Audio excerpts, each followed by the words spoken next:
નમસ્તે દર્શક મિત્રો, હું છું અરવિંદ સ્વામી અને આપ જોઈ રહ્યા છો કાન ખોલ કે સ્વામી ન્યૂઝ ચેનલ। આ એપિસોડમાં આજે આપણે ફરી વાત કરીશું વડોદરા પાસેના પાદરાની પુલ દુર્ઘટના વિશે। ગઈકાલે અને પરમ દિવસે પણ આપણે 2 એપિસોડ કરી ગયા। આજે આ ત્રીજો એપિસોડ છે આ જ વિષયનો। ગઈકાલે મૃત્યુઆંક 17 સુધી પહોંચ્યો હતો, જે આજે વધીને 21 થયો છે। વધુ 4 લોકોના મોત આ પુલ દુર્ઘટનામાં થયા છે। હજુ ઘણા લોકો લાપતા છે, એ મળશે, જીવતા મળશે એ આપણે ભગવાનને પ્રાર્થના કરીએ, પણ શક્યતાઓ બહુ ઓછી છે। એટલે મૃત્યુઆંક છે એ 21 કરતાં પણ વધુ થવાની શક્યતા નકારી શકાય નહીં।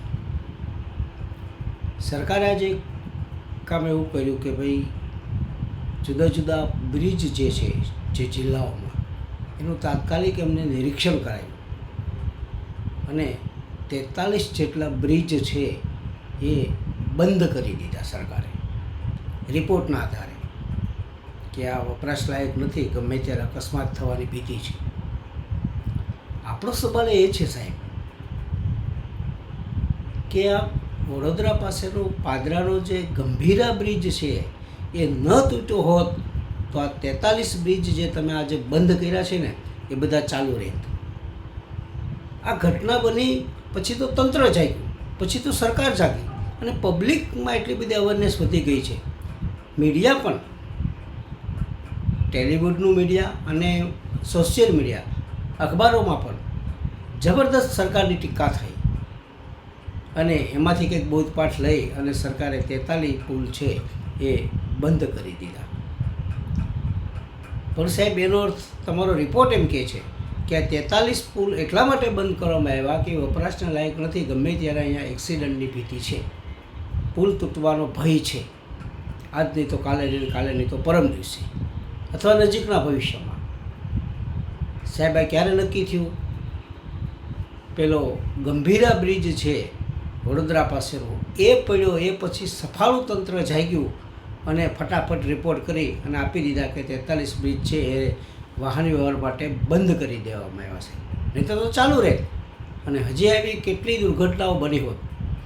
સવાલ સાહેબ એ છે કે આ બધું બન્યા પછી અધિકારીઓ દોડી ગયા તો પહેલાં શું કરતા હતા? આ ન બન્યું હોત તો બેઠા નથી એની ખુરશી ઉપર, પગાર ખાધા કરત, કામ તો કરતા નથી કાંઈ। 43 પુલ જો વપરાશ માટે લાયક નથી, તમને આજે ખબર પડે આ ઘટના બન્યા પછી? ત્યાં સુધી તમે બધા કુંભકર્ણની નિંદ્રામાં હતા। એટલા માટે સાહેબ આ બધું લોલમ લોલ ચાલે છે કે કોઈ કોઈને પૂછવાવાળું જ નથી। રામ રાજ્ય ને પ્રજા સુખી, હલવા દો।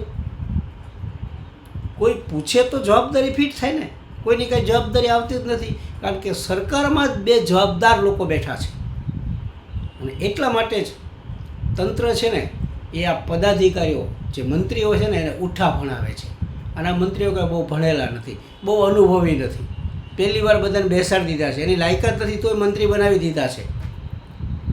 એટલે પછી આવા બધા પ્રશ્નો છે એ ઊભા થાય અને પ્રજામાં પક્ષની છાપ ખરાબ પડે।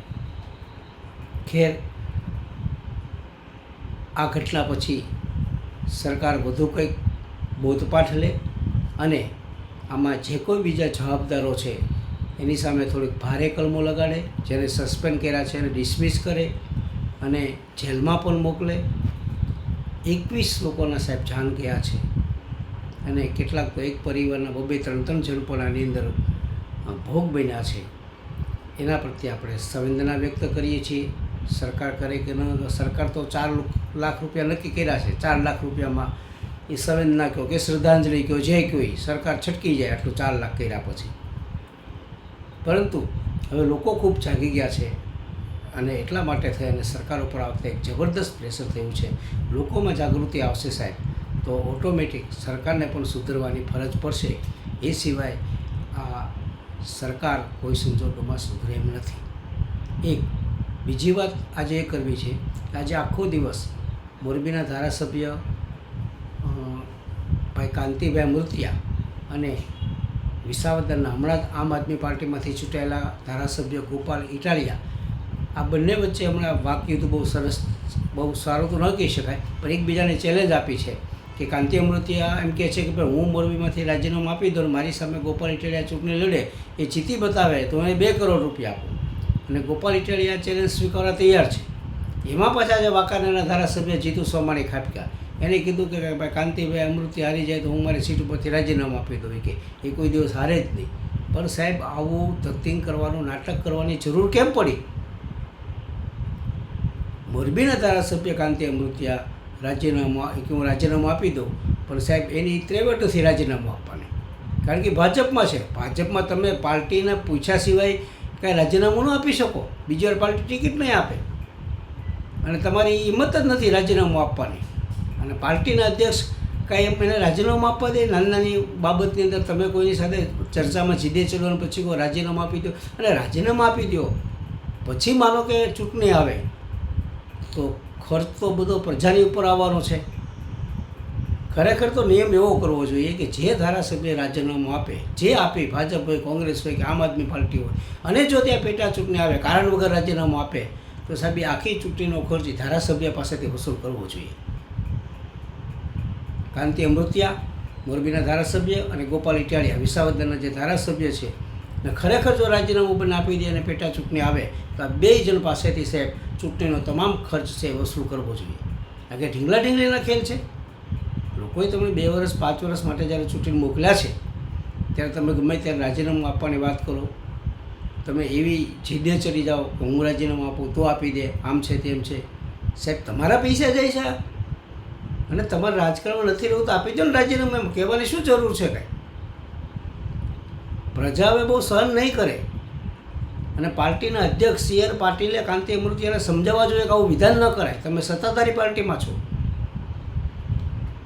એટલે આની પણ આજે ચર્ચા ખૂબ ચાલી છે, એમાં કશું બીજું થવાનું નથી. પરંતુ સાહેબ, ધંધા વગરની ચર્ચાઓ તમે ધારાસભ્ય થઈને કરો ત્યારે એ પ્રજામાં પણ ખૂબ, લોકોમાં એ ટીકાપાત્ર બને છે. આ 2 વાત. અને ત્રીજી વાત એ કરવી છે કે 75 વર્ષની વય મર્યાદા મોદીને લાગુ પડશે કે નહીં પડે. હમણાં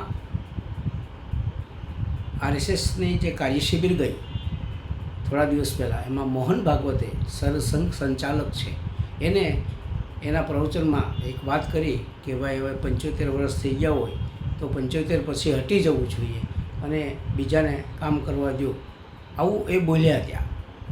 એનો ઉદ્દેશ એવો હતો, એનો નિશાન તો મોદી ઉપર જ હતું, કારણ કે મોદીના કાર્યકાળમાં એવું નક્કી થયું હતું, એમને જ નક્કી કર્યું હતું સાહેબ કે 75 વર્ષના જે લોકો થઈ ગયા છે ને ભાજપમાં, એ બધા રિટાયર કરી દો.